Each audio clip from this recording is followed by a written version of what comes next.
ホッケーは自分たちの右サイドから攻めるのがセオリーです。ここからスタートした時にここのエリアで自分たちの自陣の深いところでボールを奪われるとすぐにサークルに近いところになるので、こういった自分たちの深いエリアではリスクを冒さないように、安全にボールを回す、もしくはここからロングボールスクープボールで、サークルに近いゾーンからボールを遠いところに出して、攻めるっていうのが、ノーリスク、リスクをかけずに攻めるっていうのが一つセオリー。この中盤のエリアでは少しリスクを負ってもいいのでしっかりとボールをつなぎましょうっていうのが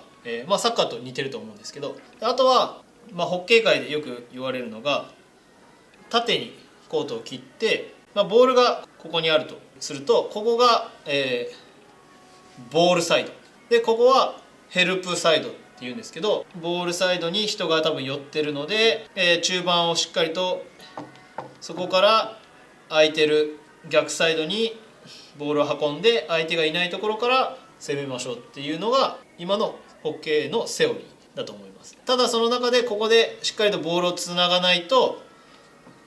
1本でここにつなぐと、相手も簡単に守りやすいのでしっかりとこの真ん中のエリアでしっかりと中盤もしくはサイドバックを使って攻めていく、自陣よりは少しリスクを負って攻めていくっていうところが一つ戦術としてあるのかなっていうふうに思います。で最後に相手自陣のサークル付近には積極的にサークルに入っていくところでもうリスクをかけて攻撃していくっていうところが見えるんじゃないかなっていうふうに思います。相手の力関係にもよりますけど多く見られるのはやはり相手がもうマンツーマンのような、高い位置でプレスをしっかりとマーク全員についてきて、パスコースがないっていう状況の時にリスクのあるゾーンで、無理してつないで取られてサークルに入れるのをやられてしまうと失点の確率が高いので、こういったフルプレスをかけられた時に、ここからダイレクトに空いているスペースにロングのスクープボールを運ぶっていうことが多かったりとか、中央でここでスクープしてここでミスすると拾われると中から攻められるので、外に出してからサイドから簡単にリスクのないで外から奪われても中で守れるんで、そういった、ことが多いかなっていうふうに思います。で逆にしっかりとした基本スキル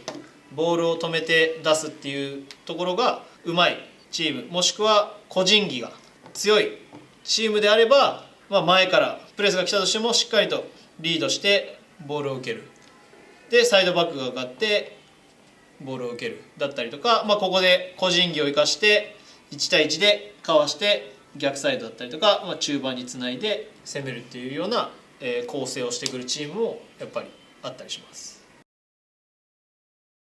ホッケーではオフサイドがないのでサッカーであればこういうふうに並んでてこれより先は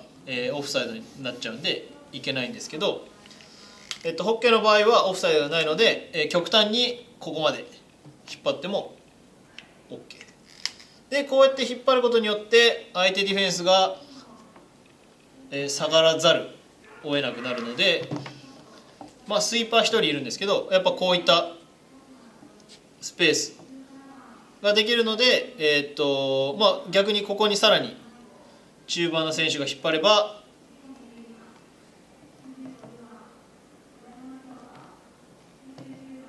ここに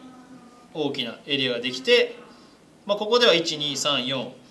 人いて1234っていうような形がベーシックな形になるのでここで数的有利を作って攻めていくっていうような形が多く見られます。なのでサッカーでは深く攻めることができないんですけどフォワードが攻めることによって中盤エリアが空いてスペースを作ったりとかっていうのはできたりします。